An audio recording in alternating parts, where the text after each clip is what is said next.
No põnevusega selles mõttes, et alati on huvitav vaadata, kuidas maailma nähakse. Et selles mõttes ma arvan, et võt žürii töö ei ole mitte kunagi nagu väga tänuväärne, sest alati võidab üks inimene, alati on nagu kümneid, kui mitte sadu, tuhandeid kordi rohkem inimesi, kes ei võida.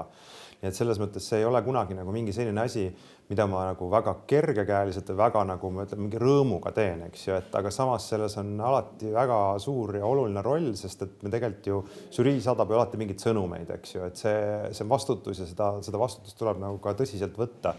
Et see ei saa niisugune lihtsalt jooksu pealt tehtud asi olla, nii et põnevusega vaatasin kõik kategooriad läbi, märkisin shortlistid ära ja täna oli tegelikult meil ülikonstruktiivne ja ma ütleks, et mis tegi mul hästi hea tunde, oli see, et suurtes küsimustes olime täiesti ühel nõul, et meil ei olnud nagu, ühele meeldis üks pilt, teisele meeldis teine pilt, mis iganes, aga me saime nagu aru, mis on need probleemid, mis on asjad, mida me tahame esile tõsta ja tegelikult ka siis võidupiltide suhtes pigem me saime üsna kiiresti kokku lepitud. No, uudis oli ikkagi kõige tugevam, et kui me vaatame neid kategooriaid üldiselt, siis ma ütleks, et alati 10% on väga häid töid, et võitja valimine ei ole nagu kunagi probleem, et alati on olemas see paar väga head pilti, millele sa annad selle nii-öelda medali riputad rõõmuga kaela, aga mis peaks tõesti nagu alarmi tegema, et mis toimub seal ülejäänud 90%-ga. Et ma ütleks, et sealt ülejäänud 90% pool on ikkagi sellised pildid, mis ei peaks võistlusele jõudma. Nad on kas poolikud, kas storytelling on nõrk, kas sündmus ise on nõrk ja sellest on kahju.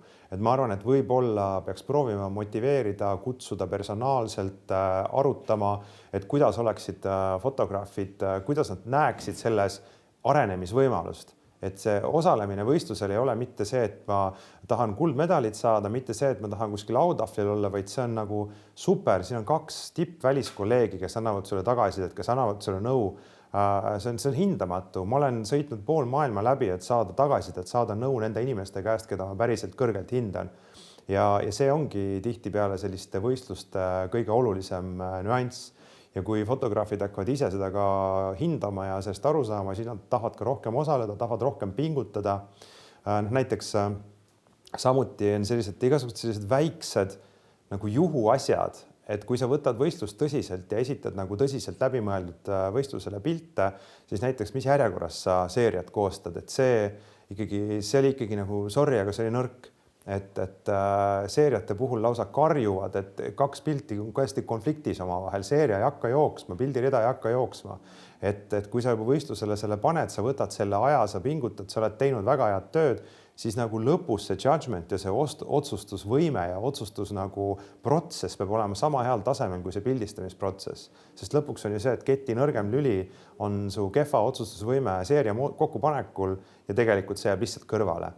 Siin oli väga palju 2-pildilisi seeriaid. 2 pilti ei ole seeria. Kui sealt oleks, ma ütlen ausalt, minu isiklikud väga-väga tugevad kandidaadid top 3-le olid 2 seerias, mis olid seeriana täiesti kõlbmatud ja kus sees olid väga tugevad üksikpildid. Ehk siis nagu peab ikkagi proovima selle peale mõelda, et kuidas žüriile silma jääda, kuidas teha, kuidas esitada tugev ja võimalikult täiuslik, olgu see siis üks pilt või olgu see siis seeria, aga mitte istuda nagu 2 tooli vahele tühja kohta. Tegelikult see sõnum on ka kõik positiivne, mis ma praegu rääkisin, ehk siis nagu me kõik, ega siis ma ei räägi kuskilt ülevalt alla, ma ise tegelen iga päev iseendaga, et neid samu vigu vältida. Et see ongi väga positiivne, et lihtsalt proovida neid vigu vältida, aga mis on ülimalt positiivne, on väga tugevad võidupildid, ehk siis nagu me võime minna rinde ees kummis maailma ja ütleme, näed, meil on vaat kui ilusad väga vinged story'd meil on, ja ma ütleks, et ei ole ka stereotüüpsed, on ka sellist positiivset, poeetilist lähenemist, loomulikult on niisugust klassikalist nii-öelda uudise lähenemist, nii et selles mõttes on põhjus uhke olla, aga lihtsalt jah, et see järjepidevus ja laia kandepinna tekitamine võiks olla järgmist aastat eesmärk. Ja muidugi,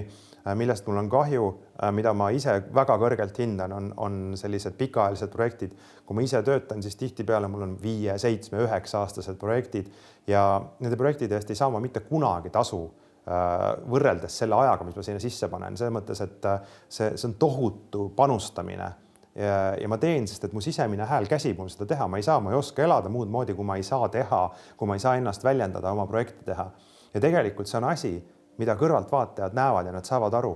Kui sa oled nii pikalt pühendunud ja sa teed midagi sellepärast, et su sisemine hääl sunnib sind seda tegema, mitte sellepärast, et maksta ära liising või saada kuidagi oma eluga hakkama. Jah, see on kõik ülimalt oluline, aga vot seda sädet tahaks ka veel natuke rohkem, et ma näen, et kedagi mingi teema väga puudutab ja ta otsustab, et mul on vahendid, mul on võimalus rääkida läbi oma pilgu, oma silma, oma käe, oma südame mingit lugu.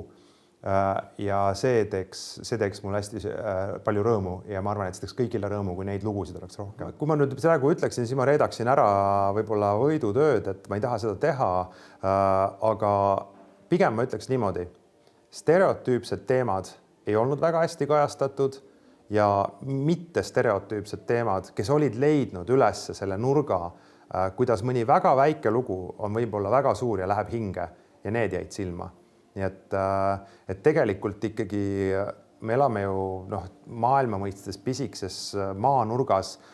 Siin ei toimu asju, mis maailma pressifotos kuhugile nii-öelda nagu suurele areenile jõuaks, aga tegelikult igal pool, ka igas sporilombis on mingi lugu olemas, et igalt poolt on võimalik midagi ära tuua ja seekord ma arvan, et me ka tõstsime esile seda kreatiivsust ja loomingulisust ilma mõnikord võib-olla väga suure uudissündmuseta.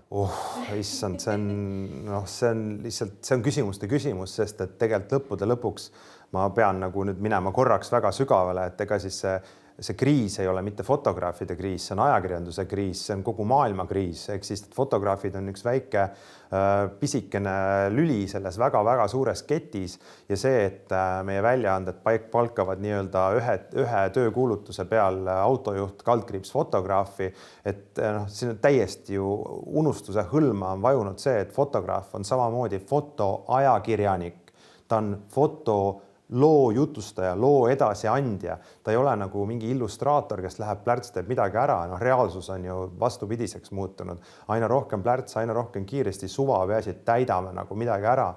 Et see on nukker ja tegelikult, mis maailmas praegu toimub, eks ju, ajakirjandus elab läbi nagu väga-väga karmi muutuste aega, sisuliselt need üksikud suured väljaanded, kellel on siis oma foundationid, kellel on vahendeid, nad pigem liiguvad isegi, ma ütleks, tagasi kvaliteetsema sisu poole, aga neid on väga vähe.